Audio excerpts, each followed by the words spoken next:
حضرت اسامہ بن زید رضی اللہ عنہ نے خبر دی کہ رسول اللہ صلی اللہ علیہ وسلم ایک گدھے کی پشت پر فدق کی بنی ہوئی ایک موٹی چادر رکھنے کے بعد سوار ہوئے اور اسامہ بن زید رضی اللہ عنہ کو اپنے پیچھے بٹھایا۔ آپ صلی اللہ علیہ وسلم بنو حارث بنی خزرج میں سعد بن عبادہ رضی اللہ عنہ کی مزاج پرسی کے لیے تشریف لے جا رہے تھے۔ یہ جنگ بدر سے پہلے کا واقعہ ہے۔ راستے میں ایک مجلس سے آپ گزرے جس میں عبداللہ بن ابی ابن سلول منافق بھی موجود تھا۔ یہ عبداللہ بن ابی کے ظاہری اسلام لانے سے بھی پہلے کا قصہ ہے۔ مجلس میں مسلمان اور مشرکین یعنی بت پرست اور یہودی سبھی طرح کے لوگ تھے۔ انہی میں عبداللہ بن رواحہ رضی اللہ عنہ بھی تھے۔ سواری کی ٹاپوں سے گرد اڑی اور مجلس والوں پر پڑی تو عبداللہ بن ابی نے چادر سے اپنی ناک بند کر لی اور بطور تحقیر کہنے لگا کہ ہم پر گرد نہ اڑاؤ۔ اتنے میں رسول اللہ صلی اللہ علیہ وسلم بھی قریب پہنچ گئے اور انہیں سلام کیا۔ پھر آپ سواری سے اتر گئے اور مجلس والوں کو اللہ کی طرف بلایا اور قرآن کی آیتیں پڑھ کر سنائیں۔ اس پر عبداللہ بن ابی ابن سلول کہنے لگا، جو کلام آپ نے پڑھ کر سنایا ہے اس سے عمدہ کوئی کلام نہیں ہو سکتا۔ اگرچہ یہ کلام بہت اچھا ہے، پھر بھی ہماری مجلسوں میں آ کر آپ ہمیں تکلیف نہ دیا کریں۔ اپنے گھر بیٹھیں، اگر کوئی آپ کے پاس جائے تو اسے اپنی باتیں سنایا کریں۔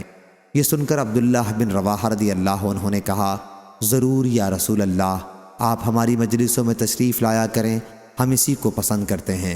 اس کے بعد مسلمان، مشرکین اور یہودی آپس میں ایک دوسرے کو برا بھلا کہنے لگے اور قریب تھا کہ فساد اور لڑائی تک نوبت پہنچ جاتی، لیکن آپ نے انہیں خاموش اور ٹھنڈا کر دیا اور آخر سب لوگ خاموش ہو گئے۔ پھر آپ صلی اللہ علیہ وسلم اپنی سواری پر سوار ہو کر وہاں سے چلے آئے اور سعد بن عبادہ رضی اللہ عنہ کے یہاں تشریف لے گئے۔ حضور صلی اللہ علیہ وسلم نے سعد بن عبادہ رضی اللہ عنہ سے بھی اس کا ذکر کیا کہ سعد، تم نے نہیں سنا ابو حباب، آپ کی مراد عبداللہ بن ابی ابن سلول سے تھی، کیا کہہ رہا تھا؟ اس نے اس طرح کی باتیں کی ہیں۔ سعد بن عبادہ رضی اللہ عنہ نے عرض کیا، یا رسول اللہ، آپ اسے معاف فرما دیں اور اس سے درگزر کر دیں۔ اس ذات کی قسم جس نے آپ پر کتاب نازل کی ہے، اللہ نے آپ صلی اللہ علیہ وسلم کے ذریعے وہ حق بھیجا ہے جو اس نے آپ پر نازل کیا ہے۔ اس شہر مدینہ کے لوگ پہلے اس پر متفق ہو چکے تھے کہ اس عبداللہ بن ابی کو تاج پہنا دیں اور شاہی امامہ اس کے سر پر باندھ دیں، لیکن جب اللہ تعالیٰ نے اس حق کے ذریعے جو آپ کو اس نے عطا کیا ہے اس باطل کو روک دیا تو اب وہ چڑھ گیا ہے، اور اس وجہ سے وہ معاملہ اس نے آپ کے ساتھ کیا جو آپ نے ملاحظہ فرمایا ہے، آپ نے اسے معاف کر دیا۔ حضور صلی اللہ علیہ وسلم اور صحابہ رضی اللہ عنہم مشرکین اور اہل کتاب سے درگزر کیا کرتے تھے اور ان کی اذیتوں پر صبر کیا کرتے تھے۔ اسی کے بارے میں یہ آیت نازل ہوئی، اور یقیناً تم بہت سی دل آزاری کی باتیں ان سے بھی سنو گے جنہیں تم سے پہلے کتاب مل چکی ہے، اور ان سے بھی جو مشرک ہیں، اور اگر تم صبر کرو اور تقوی اختیار کرو تو یہ بڑے عزم و حوصلے کی بات ہے۔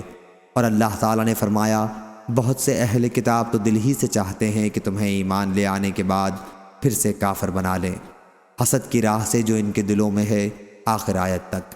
جیسا کہ اللہ تعالیٰ کا حکم تھا، حضور اکرم صلی اللہ علیہ وسلم ہمیشہ کفار کو معاف کر دیا کرتے تھے۔